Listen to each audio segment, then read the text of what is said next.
আজকে তোমাদের সাথে বলবো 10:30টার বাজার। এটা হলো আমার বাসায় 10:30টায় মাছ বাজার করা। আসলে আমি খুলনার মেয়ে, আমাদের খুলনায় বসবাস। এই কারণে খুলনায় ময়লাপোতায় সন্ধ্যা বাজার বসে। সেই সন্ধ্যা বাজারে সন্ধ্যা থেকেই বাজার হয়, যা 1টা-1:30টা পর্যন্ত চলে। এখন এই বাজারের থেকেই বরকর্তা তিনি বাজার করে নিয়ে আসেন ঠিক 10:30টা, নয় 11টা। এবার কোটা ধোয়া হয়ে গেলে তার আবদার থাকে একটু টাটকা মাছের ঝোল করে দাও।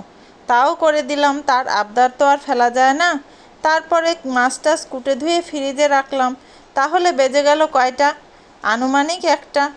যাই হোক, এগুলোকে বলে গুলে মাছের তেল। এই তেলটা আমার বড় ছেলে খুব পছন্দ করে। এটা গুলে মাছ, এক এক অঞ্চলে এক এক রকম নাম। খুলনার ভাষায় বলে ডগরা বেলে, আর সাতক্ষীরার ভাষায় বলে গুলে মাছ। এই কারণে এক এক অঞ্চলের এক এক রকম রান্না, এক এক রকম খাওয়া, আর এক এক রকম নাম। যাই হোক, এই হলো আমার 10:30-11টার বাজার এবং বাজার গোছানো।